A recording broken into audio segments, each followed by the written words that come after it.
وہ اسے بتا نہیں سکتا تھا کہ وہ اس سے شادی کر چکا ہے۔ شادی؟ وہ مجھے پسند نہیں کرتی، اس نے کہا۔ میں اس سلسلے میں اسے سمجھا سکتا ہوں، تو میرا اس سے رابطہ کروا دو تو میں اسے تم سے شادی پر تیار کر لوں گا۔ اچھے آدمی ہو تم، اور خاندان وغیرہ بھی ٹھیک ہی ہوگا تمہارا۔ کار تو 1.5 سال پہلے بھی بڑی شاندار رکھی ہوئی تھی تم نے، اس کا مطلب روپیہ وغیرہ بھی ہوگا تمہارے پاس۔ ویسے یہاں کس لیے ہو؟ MBA کر رہا ہوں۔ پھر تو کوئی مسئلہ ہی نہیں، جاب تمہیں مل جائے گی، روپیہ ویسے بھی تمہارے پاس ہے، لڑکیوں کو اور کیا چاہیے؟ امامہ تو ویسے بھی تمہیں جانتی ہے۔ جلال نے چٹکی بجاتے مسئلہ حل کیا تھا۔ سارا مسئلہ تو اسی جاننے نے ہی پیدا کیا ہے، وہ مجھے ضرورت سے زیادہ جانتی ہے۔ سالار نے جلال کو دیکھتے ہوئے سوچا، وہ آپ سے محبت کرتی ہے۔ سالار نے جیسے اسے یاد دلایا، اب اس میں میرا تو کوئی قصور نہیں ہے، لڑکیاں کچھ زیادہ ہی جذباتی ہوتی ہیں اس معاملے میں۔ جلال نے قدرے بیزاری سے کہا، یہ ون سائیڈڈ لو افیئر تو نہیں ہوگا، آپ کسی نہ کسی حد تک اس میں انوالو تو ضرور ہوں گے۔ سالار نے قدرے سنجیدگی سے کہا، ہاں تھوڑا بہت انوالو تھا، مگر وقت اور حالات کے ساتھ ساتھ ترجیحات بھی بدلتی رہتی ہیں انسان کی۔ اگر آپ کو وقت اور حالات کے ساتھ اپنی ترجیحات بدلنی تھی تو آپ کو اس کے بارے میں امامہ کو انوالو ہوتے ہوئے ہی بتا دینا چاہیے تھا۔ کم از کم اس سے یہ ہوتا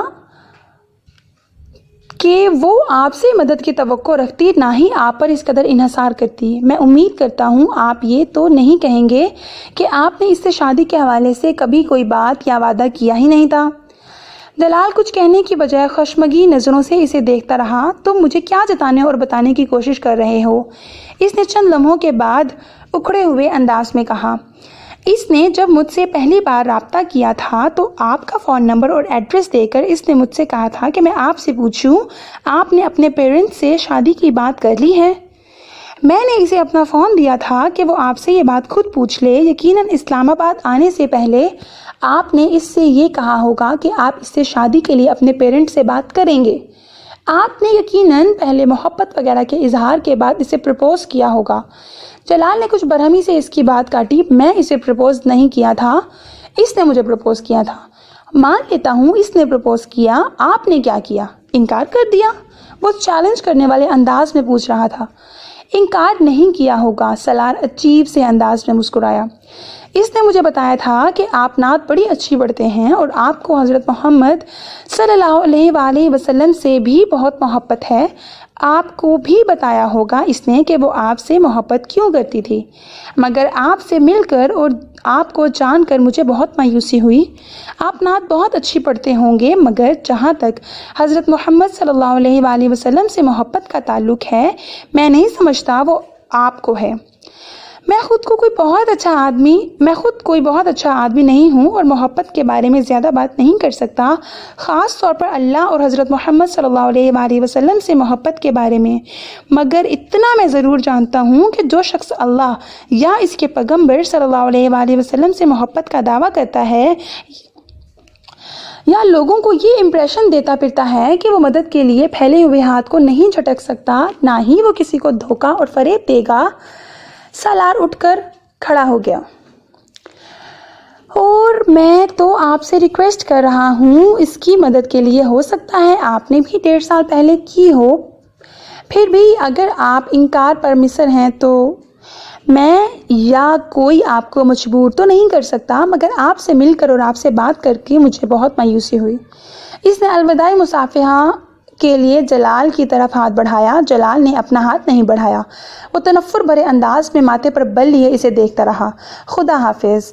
سالار نے اپنا ہاتھ پیچھے کر لیا۔ جلال اسی حالت میں اسے جاتا دیکھتا رہا اور پھر اس نے خود کلامی کی، "It's really an idiot's world out there."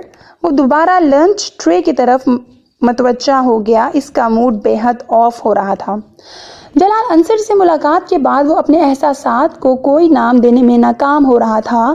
کیا اسے اپنے پچھتاوے سے آزاد ہو جانا چاہیے؟ کیونکہ جلال نے یہ کہا تھا کہ سالار بیچ میں نہ آتا تو بھی وہ امامہ سے شادی نہیں کرتا، اور جلال انصر سے بات کرنے کے بعد اسے یہ اندازہ ہو گیا تھا کہ امامہ کے لیے اس کے احساسات میں کوئی گہرائی نہیں تھی، مگر یہ شاید اس کے لیے بہت سے نئے سوالات پیدا کر رہا تھا۔ وہ جلال سے آج ملا تھا۔ 1.5 سال پہلے اس نے جلال کے ساتھ اس طرح بات کی ہوتی تو شاید اس پر ہونے والا اثر مختلف ہوتا۔ تب امامہ کے لیے اس کی احساسات کا پیمانہ مختلف ہوتا اور شاید 1.5 سال پہلے وہ امامہ کے بارے میں اس بے حسی کا مظاہرہ نہ کرتا جس کا مظاہرہ اس نے آج کیا تھا۔ وہ ایک ذہنی رو میں اپنے کندھوں سے بوجھ ہٹا ہوا محسوس کرتا اور اگلی ذہنی رو میں اسے پھر الجھن کا شکار کر دیتی۔ MBA کا دوسرا سال بہت پرسکون گزرا تھا۔ پڑھائی کے علاوہ اس کی زندگی میں اور کوئی سرگرمی نہیں رہی تھی۔ وہ گیمز پر صرف MBA کا دوسرا سال بہت پرسکون گزرا تھا۔ پڑھائی کے علاوہ اس کی زندگی میں اور کوئی سرگرمی نہیں رہی تھی۔ وہ گیمز پر صرف ڈسکشنز میں ہی اپنے کلاس فیلوز کے ساتھ گفتگو کرتا یا پھر گروپ پروجیکٹس کے سلسلے میں اس کے ساتھ وقت گزارتا۔ باقی کا سارا وقت وہ لائبریری میں گزار دیتا۔ ویکینڈ پر اس کی واحد سرگرمی اسلامک سینٹر جانا تھا، جہاں وہ 1 ارب سے قرآن پاک تلاوت کرنا سیکھا کرتا تھا۔ پھر وہ قرآن پاک کے ان اسباق کو دہرایا کرتا تھا۔ پھر اسی ارب سے اس نے عربی زبان سیکھنا شروع کر دی۔ خالد عبدالرحمن نامی وہ عرب بنیادی طور پر ایک میڈیکل ٹیکنیشین تھا اور ایک ہاسپٹل سے وابستہ تھا۔ وہ ویکینڈ پر وہاں آ کر عربی زبان اور قرآن پاک کی کلاسز لیا کرتا تھا۔ وہ اس کام کا کوئی معاوضہ نہیں لیا کرتا تھا، بلکہ اسلامک سینٹر کی لائبریری میں موجود کتابوں کی ایک بڑی تعداد بھی اسی کے دوستوں اور رشتہ داروں کی طرف سے عطیہ کی گئی تھی۔ قرآن پاک کی انہی کلاسز کے دوران ایک دن اس نے سالار سے کہا، تم قرآن پاک حفظ کیوں نہیں کرتے؟ سالار اس کے اس تجویز نما سوال پر کچھ دیر حیرانی سے اس کا منہ دیکھنے لگا۔ میں کیسے کر سکتا ہوں؟ کیوں؟ تم کیوں نہیں کر سکتے؟ خالد نے جواباً اس سے پوچھا۔ یہ بہت مشکل ہے اور پھر میرے جیسا آدمی نہیں، میں نہیں کر سکتا، سالار نے چند لمحوں کے بعد کہا۔ تمہارا ذہن بہت اچھا ہے، بلکہ میں اگر یہ کہوں کہ میں نے اپنی آج تک کی زندگی میں تم سے زیادہ ذہین آدمی نہیں دیکھا۔ جتنی تیز رفتاری سے تم نے اتنے مختصر عرصے میں اتنی چھوٹی بڑی صورتیں یاد کی ہیں، کوئی اور نہیں کر سکتا، اور جتنی تیز رفتاری سے تم عربی سیکھ رہے ہو، میں اس پر بھی حیران ہوں۔ جب ذہن اس قدر زرخیز ہو اور دنیا کی ہر چیز سیکھ لینے اور یاد رکھنے کی خواہش ہو تو قرآن پاک کیوں نہیں؟ تمہارے ذہن پر اللہ تعالیٰ کا بھی حق ہے، خالد نے کہا۔ آپ میری بات نہیں سمجھے۔ مجھے سیکھنے پر کوئی اعتراض نہیں، مگر یہ بہت مشکل ہے۔ میں اس عمر میں یہ نہیں سیکھ سکتا، سالار نے وضاحت کی۔ جبکہ میرا خیال ہے کہ تمہیں قرآن پاک حفظ کرنے میں بہت آسانی ہوگی۔ تم ایک بار اسے حفظ کرنا شروع کرو۔ میں کسی اور کے بارے میں تو یہ دعویٰ نہیں کرتا، مگر تمہارے بارے میں یہ دعوے سے کہہ سکتا ہوں کہ تم نہ صرف بہت آسانی سے اسے حفظ کر لو گے، بلکہ بہت کم عرصے میں۔ سالار نے اس دن اس موضوع کے بارے میں مزید کوئی بات نہیں کی، مگر اس رات اپنے اپارٹمنٹ پر واپس آنے کے بعد وہ خالد عبدالرحمن کی باتوں کے بارے میں ہی سوچتا رہا۔ اس کا خیال تھا کہ خالد عبدالرحمن دوبارہ اس کے بارے میں اس سے بات نہیں کرے گا، مگر اگلے ہفتے خالد عبدالرحمن نے ایک بار پھر اس سے یہی سوال کیا۔ سالار بہت دیر چپ چاپ اسے دیکھتا رہا، پھر اس نے مدھم آواز میں خالد سے کہا، مجھے خوف آتا ہے۔ کس چیز سے؟ قرآن پاک حفظ کرنے سے، خالد نے قدرے حیرانی سے قرآن پاک حفظ کرنے سے خالد نے قدرے حیرانی سے پوچھا۔ سالار نے اس بات میں سر ہلایا۔ کیوں؟ وہ بہت دیر خاموش رہا، پھر کارپیٹ پر اپنی انگلی سے لکیریں کھینچتے اور انہیں دیکھتے ہوئے اس نے خالد سے کہا، میں بہت گناہ گار ہوں، اتنے گناہ کہ مجھے انہیں گننا بھی مشکل ہو جائے گا۔ صغیرہ کبیرہ ہر گناہ جو انسان سوچ سکتا ہے یا کر سکتا ہے۔ میں اس کتاب کو اپنے سینے یا ذہن میں محفوظ کرنے کا سوچ بھی نہیں سکتا۔ میرا سینہ اور ذہن پاک تو نہیں ہے۔ میرے جیسے لوگ اسے حفظ کرنے کے لائق نہیں ہوتے۔ میں تو ایسا سوچ بھی نہیں سکتا۔ اس کی آواز بھر آ گئی۔ خالد کچھ دیر خاموش رہا، پھر اس نے کہا، ابھی بھی گناہ کرتے ہو؟ سالار نے نفی میں سر ہلا دیا۔ تو پھر کس چیز کا خوف ہے؟ تم اگر قرآن پاک کی تلاوت کر سکتے ہو اپنے ان سارے گناہوں کے باوجود، تو پھر اسے حفظ بھی کر سکتے ہو، اور پھر تم نے گناہ کیے مگر تم اب گناہ نہیں کرتے، یہ کافی ہے۔ اگر اللہ تعالیٰ یہ نہیں چاہے گا کہ تم اسے حفظ کرو تو تم اسے حفظ نہیں کر سکو گے، چاہے تم لاکھ کوشش کر لو، اور اگر تم خوش قسمت ہوئے تو تم اسے حفظ کر لو گے۔ خالد نے چٹکی بجاتے ہوئے جیسے یہ مسئلہ حل کر دیا تھا۔ سالار اس رات جاگتا رہا۔ آدھی رات کے بعد اس نے پہلا پارہ کھول کر کانپتے ہاتھوں اور زبان کے ساتھ حفظ کرنا شروع کیا۔ اسے حفظ کرتے ہوئے اسے احساس ہونے لگا کہ خالد عبد الرحمن ٹھیک کہتا تھا، اسے قرآن پاک کا بہت سا حصہ پہلے ہی یاد تھا۔ خوف کی وہ کیفیت جو اس نے قرآن پاک حفظ کرنا شروع کرتے ہوئے محسوس کی تھی وہ زیادہ دیر نہیں رہی تھی۔ اس کے دل کو کہیں سے استقامت مل رہی تھی۔ کہاں سے؟ کوئی اس کی زبان کی لڑکھڑاہٹ دور کر رہا تھا۔ کون؟ کوئی اس کے ہاتھوں کی کپکپاہٹ ختم کر رہا تھا۔ کیوں؟ فجر کی نماز سے کچھ دیر پہلے وہ اس وقت بے تحاشا رویا جب اس نے پچھلے 5 گھنٹے میں یاد کیے ہوئے سبق کو پہلی بار مکمل طور پر دہرایا۔ وہ کہیں نہیں اٹکا تھا، وہ کہیں نہیں بھولا تھا۔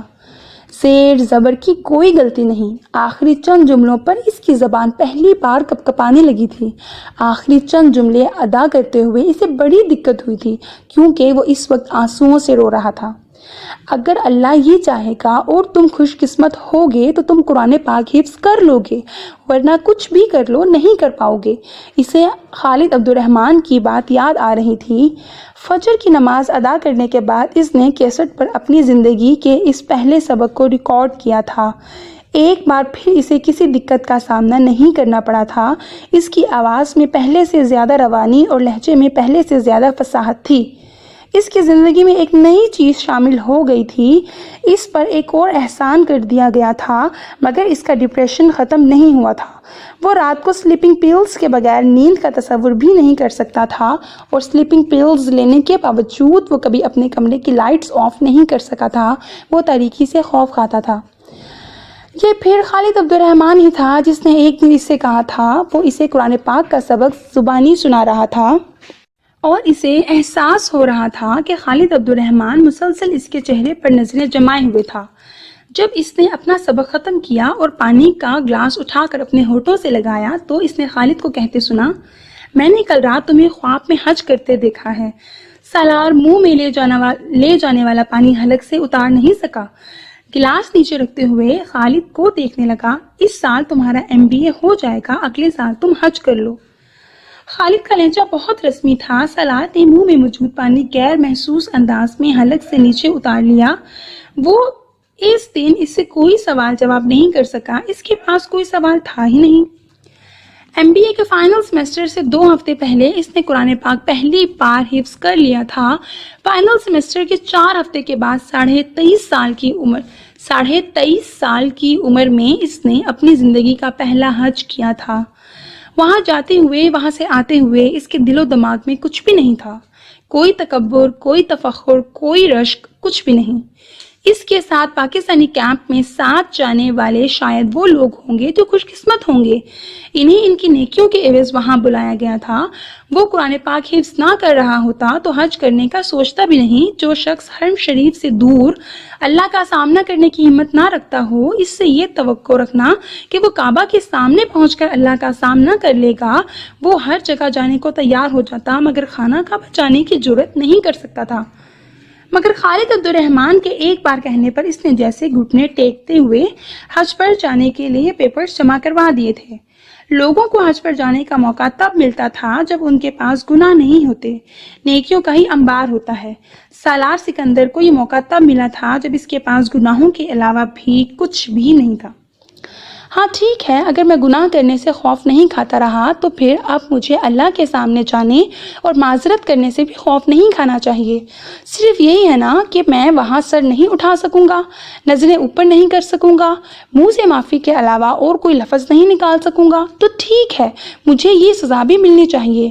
میں تو اس سے زیادہ شرمندگی اور بے عزتی کا مستحق ہوں۔ ہر بار حج پر کوئی نہ کوئی شخص ایسا آتا ہوگا جس کے پاس گناہوں کے علاوہ اور کچھ ہوگا ہی نہیں۔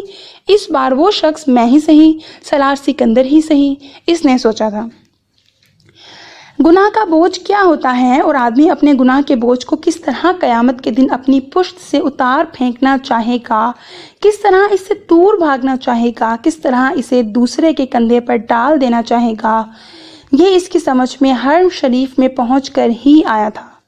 وہاں کھڑے ہو کر وہ اپنے پاس موجود اور آنے والی ساری زندگی کی دولت کے عوض بھی کسی کو وہ گناہ بیچنا چاہتا تو کوئی یہ تجارت نہ کرتا۔ کاش آدمی کسی مال کے عوض اپنے گناہ بیچ سکتا، کسی اجرت کے طور پر دوسروں کی نیکیاں مانگنے کا حق رکھتا؟ لاکھوں لوگوں کے اس ہجوم میں 2 سفید چادریں اوڑھے کون جانتا تھا سالار کون تھا؟ اس کا IQ لیول کیا تھا؟ کسے پرواہ تھی؟ اس کے پاس کون سی اور کہاں کی ڈگریاں تھیں؟ کسے ہوش تھا؟ اس نے زندگی کے میدان میں کتنے تعلیمی ریکارڈ توڑے اور بنائے تھے؟ کسے خبر تھی؟ وہ اپنے ذہن سے کون سے میدان تسخیر کرنے والا تھا؟ کون رش کرنے والا تھا؟ وہ وہاں اس ہجوم میں ٹھوکر کھا کر گرتا، بھگدڑ میں روندا جاتا۔ اس کے اوپر سے گزرنے والی خلقت میں سے کوئی بھی یہ نہیں سوچتا کہ انہوں نے کیسے دماغ کو کھو دیا تھا۔ کس IQ لیول کے نایاب آدمی کو کس طرح ختم کر دیا تھا؟ اسے دنیا میں اپنی اوقات، اپنی اہمیت کا پتہ چل گیا تھا۔ اگر کچھ مغالطہ رہ بھی گیا تھا تو اب ختم ہو گیا تھا، اگر کچھ شبہ باقی تھا تو اب دور ہو گیا تھا۔ فخر، تکبر، رشک، انا، خود پسندی، خود ستائشی کے ہر بچے ہوئے ٹکڑے کو نچوڑ کر اس کے اندر سے پھینک دیا گیا تھا۔ وہ انہی آلائشوں کو دور کروانے کے لیے وہاں آیا تھا۔ MBA میں اس کی شاندار کامیابی کسی کے لیے بھی حیران کن نہیں تھی۔ اس کے ڈپارٹمنٹ میں ہر ایک کو پہلے ہی اس کا اندازہ تھا۔ اس کے اور اس کے کلاس فیلوز کے پروجیکٹس اور اسائنمنٹس میں اتنا فرق ہوتا تھا کہ اس کے پروفیسرز کو یہ ماننے میں کوئی آڑ نہیں تھا۔ وہ مقابلے کی اس دوڑ میں 10 گز آگے دوڑ رہا تھا اور MBA کے دوسرے سال میں اس نے اس فاصلے کو اور بڑھا دیا تھا۔ اس نے انٹرنشپ اقوام متحدہ کی ایک ایجنسی میں کی تھی اور اس کا MBA مکمل ہونے سے پہلے ہی اس ایجنسی کے علاوہ اس کے پاس 7 مختلف ملٹی نیشنل کمپنیز کی طرف سے آفرز موجود تھے۔ تم اب آگے کیا کرنا چاہتے ہو؟ اس کے رزلٹ کے متعلق جاننے کے بعد سکندر عثمان نے اپنے پاس بلا کر اس سے پوچھا۔ میں واپس امریکہ جا رہا ہوں۔ میں یونائٹڈ نیشنز کے ساتھ ہی کام کرنا چاہتا ہوں، لیکن میں چاہتا ہوں کہ تم اپنا بزنس شروع کرو یا میرے بزنس میں شامل ہو جاؤ۔ سکندر عثمان نے کہا، پاپا میں بزنس نہیں کر سکتا، بزنس والا ٹیمپرمنٹ نہیں ہے میرا۔ میں جاب کرنا چاہتا ہوں اور میں پاکستان میں بھی نہیں رہنا چاہتا۔ سکندر عثمان حیران ہوئے، تم نے پہلے کبھی ذکر نہیں کیا کہ تم پاکستان میں نہیں رہنا چاہتے، تمہارا مستقل طور پر امریکہ میں سیٹل ہونا چاہتے ہو؟ پہلے میں امریکہ میں سیٹل ہونے کے بارے میں نہیں سوچا تھا، لیکن اب میں وہیں رہنا چاہتا ہوں۔ کیوں؟ وہ ان سے یہ کہنا نہیں چاہتا تھا کہ پاکستان میں اس کا ڈپریشن بڑھ جاتا ہے، وہ مسلسل امامہ کے بارے میں سوچتا رہتا ہے، وہاں ہر چیز اسے امامہ کی یاد دلاتی تھی، اس کے پچھتاوے اور احساس جرم میں اضافہ ہو جاتا ہے۔ میں یہاں ایڈجسٹ نہیں ہو سکتا۔ سکندر عثمان کچھ دیر سے دیکھتے رہے۔ حالانکہ میرا خیال ہے کہ تم ایڈجسٹ ہو سکتے ہو۔ سالار جانتا تھا ان کا اشارہ کس طرف تھا، مگر وہ خاموش رہا۔ جاب کرنا چاہتے ہو؟ ٹھیک ہے، چند سال جاب کر لو، لیکن اس کے بعد آ کر میرے بزنس کو دیکھو۔ یہ سب کچھ میں تم لوگوں کے لیے ہی تو اسٹیبلش کر رہا ہوں، دوسروں کے لیے نہیں۔ وہ کچھ دیر سے سمجھاتے رہے۔ سالار خاموشی سے ان کی باتیں سنتا رہا۔ ایک ہفتے کے بعد وہ دوبارہ امریکہ آ گیا تھا اور اس کے چند ہفتے کے بعد اس نے یونیسیف میں جاب شروع کر دی تھی۔ وہ نیو ہیون سے نیو یارک چلا گیا تھا۔ یہ ایک نئی زندگی کا آغاز تھا اور وہاں آنے کے چند ہفتے بعد اسے یہ اندازہ بھی ہو گیا تھا کہ وہ کہیں فرار حاصل نہیں کر سکتا تھا۔ وہ اسے وہاں بھی اسی طرح یاد آ رہی تھی۔ اس کا احساس جرم وہاں بھی اس کا ساتھ چھوڑنے پر تیار نہیں تھا۔ وہ 16 سے 18 گھنٹے تک کام کرنے لگا۔ وہ ایک دن بھی 3-4 گھنٹے سے زیادہ نہیں سویا اور دن رات کی اس مصروفیت نے اسے بڑی حد تک نارمل کر دیا تھا۔ اگر ایک طرف کام کے اس انبار نے اس کے ڈپریشن میں کمی کی تھی تو دوسری طرف وہ اپنے ادارے کے نمایاں ترین ورکرز میں شامل ہونے لگا تھا۔ یونیسیف کے مختلف پروجیکٹس کے سلسلے میں وہ ایشیا، افریقہ اور لاطینی امریکہ کے ممالک جانے لگا۔ غربت اور بیماری کو وہ پہلی دفعہ اپنی آنکھوں سے اتنے قریب سے دیکھ رہا تھا۔ رپورٹس اور اخباروں میں چھپنے والے حقائق میں اور ان حقائق کو اپنی تمام ہولناکی کے ساتھ کھلی آنکھ سے دیکھنے میں بہت فرق ہوتا ہے، اور یہ فرق اسے اس جاب میں ہی سمجھ آ گیا تھا۔ ہر روز بھوکے سونے والے لوگوں کی تعداد کروڑوں میں تھی۔ ہر رات پیٹ بھر کر ضرورت سے زیادہ کھا لینے والوں کی تعداد بھی کروڑوں میں تھی۔ صرف 3 وقت کا کھانا، سر پر چھت اور جسم پر لباس بھی کتنی بڑی نعمتیں تھیں، اسے تب سمجھ میں آیا تھا۔ وہ یونیسیف کی ٹیم کے ساتھ چارٹرڈ طیاروں میں سفر کرتے ہوئے اپنی زندگی کے بارے میں سوچتا۔ اس نے زندگی میں ایسے کون سے کارنامے انجام دیے تھے کہ اسے وہ پر آسائش زندگی دی گئی تھی جو وہ گزار رہا تھا۔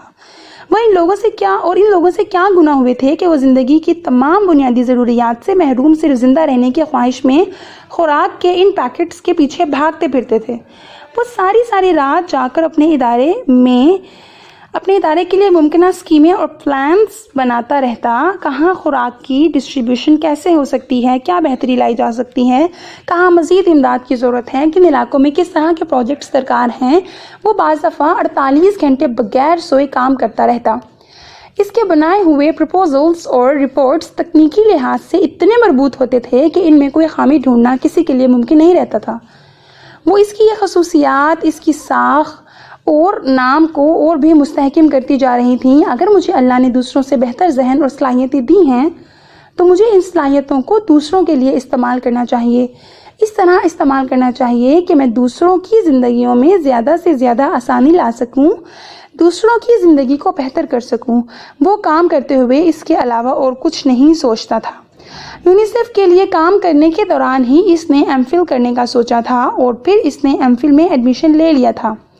ایوننگ کلاسز کو جوائن کرتے ہوئے اسے قطعاً کسی قسم کا کوئی شبہ نہیں تھا کہ وہ اپنے آپ کو ایک بار پھر ضرورت سے زیادہ مصروف کر رہا تھا، مگر اس کے پاس اس کے علاوہ اور کوئی راستہ نہیں تھا۔ کام اس کا جنون بن چکا تھا یا پھر اس سے بھی 2 قدم آگے بڑھ کر ایک مشن۔ فرقان سے سالار کی پہلی ملاقات امریکہ سے پاکستان آتے ہوئے فلائٹ کے دوران ہوئی۔ وہ اس کے ساتھ والی سیٹ پر بیٹھا ہوا تھا۔ وہ امریکہ میں ڈاکٹرز کی کسی کانفرنس میں شرکت کر کے واپس آ رہا تھا، جبکہ سالار سکندر اپنی بہن انیتا کی شادی میں شرکت کے لیے پاکستان آ رہا تھا۔ اس لمبی فلائٹ کے دوران دونوں کے درمیان ابتدائی تعارف کے بعد گفتگو کا سلسلہ تھما نہیں۔ فرقان عمر میں سالار سے کافی بڑا تھا، وہ 35 سال کا تھا۔ لندن اسپیشلائزیشن کرنے کے بعد وہ واپس پاکستان آ گیا تھا اور وہاں ایک ہاسپٹل میں کام کر رہا تھا۔ وہ شادی شدہ تھا اور اس کے 2 بچے بھی تھے۔ چند گھنٹے آپس میں گفتگو کرتے رہنے کے بعد فرقان اور وہ سونے کی تیاری کرنے لگے۔ سالار نے معمول کے مطابق اپنے بریف کیس سے سلیپنگ پیلز کی ایک گولی پانی کے ساتھ نگل لی۔ فرقان نے اس تمام کارروائی کو خاموشی سے دیکھا۔ جب اس نے بریف کیس بند کر کے دوبارہ رکھ دیا تو فرقان نے کہا، اکثر لوگ فلائٹ کے دوران سلیپنگ پیلز کے بغیر نہیں سو سکتے۔ سالار نے گردن موڑ کر اسے دیکھا اور کہا، میں سلیپنگ پیلز کے بغیر نہیں سو سکتا، فلائٹ میں ہوں یا نہ ہوں اس سے فرق نہیں پڑتا۔ سونے میں مشکل پیش آتی ہے۔ فرقان کو ایک دم کچھ تجسس ہوا۔ مشکل؟ سالار مسکرایا، میں سرے سے ہی سو نہیں سکتا، میں سلیپنگ پیلز لیتا ہوں اور 3-4 گھنٹے سو لیتا ہوں۔ انسومینیا؟ فرقان نے پوچھا۔ شاید، میں نے ڈاکٹر سے چیک اپ نہیں کروایا مگر شاید یہ وہی ہے، سالار نے قدرے لاپرواہی سے کہا۔ تمہیں چیک اپ کروانا چاہیے تھا، اس عمر میں انسومینیا یہ کوئی بہت صحت مند علامت نہیں ہے۔ میرا خیال ہے تم کام کے پیچھے جنونی ہو چکے ہو اور اسی وجہ سے تم نے اپنی سونے کی نارمل روٹین کو خراب کر لیا ہے۔ فرقان اب کسی ڈاکٹر کی طرح بول رہا تھا۔ سالار مسکراتے ہوئے سنتا رہا۔ وہ اسے نہیں بتا سکتا تھا کہ وہ اگر رات دن مسلسل کام نہ کرے تو وہ اس احساس جرم کے ساتھ زندہ نہیں رہ سکتا تھا جسے وہ محسوس کرتا تھا۔ وہ اسے یہ بھی نہیں بتا سکتا تھا کہ وہ سلیپنگ پیلز کے بغیر سونے کی کوشش کرے تو وہ امامہ کے بارے میں سوچنے لگتا ہے، اس حد تک کہ اسے اپنا سر درد سے پھٹتا ہوا محسوس ہونے لگتا ہے۔ کتنے گھنٹے کام کرتے ہو ایک دن میں؟ فرقان اب پوچھ رہا تھا۔ 18 گھنٹے، بعض دفعہ 20۔ مائی گڈنس! اور کب سے؟ 2-3 سال سے۔ اور تب ہی سے نیند کا مسئلہ ہوگا تمہیں، اس نے ٹھیک اندازہ لگایا۔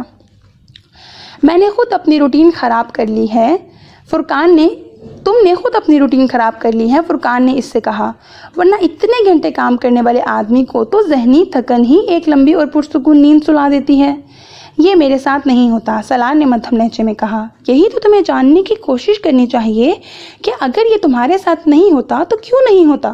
سالار اس سے یہ نہیں کہہ سکا کہ وہ وجہ جانتا ہے۔ کچھ دیر کی خاموشی کے بعد فرقان نے اس سے کہا، میں اگر تمہیں کچھ آیتیں بتاؤں رات کو سونے سے پہلے تو تم پڑھ سکو گے؟ کیوں نہیں پڑھ سکوں گا؟ سالار نے گردن موڑ کر اس سے کہا۔ نہیں، اصل میں تمہارے اور میرے جیسے لوگ جو زیادہ پڑھ لیتے ہیں اور خاص طور پر تعلیم مغرب میں حاصل کرتے ہیں، وہ ایسی چیزوں پر یقین نہیں رکھتے یا انہیں پریکٹیکل نہیں سمجھتے۔ فرقان نے وضاحت کی۔ فرقان، میں حافظ قرآن ہوں، سالار نے اسی طرح لیٹے ہوئے پرسکون آواز میں کہا۔ فرقان کو جیسے کرنٹ لگا۔ میں روز رات کو سونے سے پہلے 1 سپارہ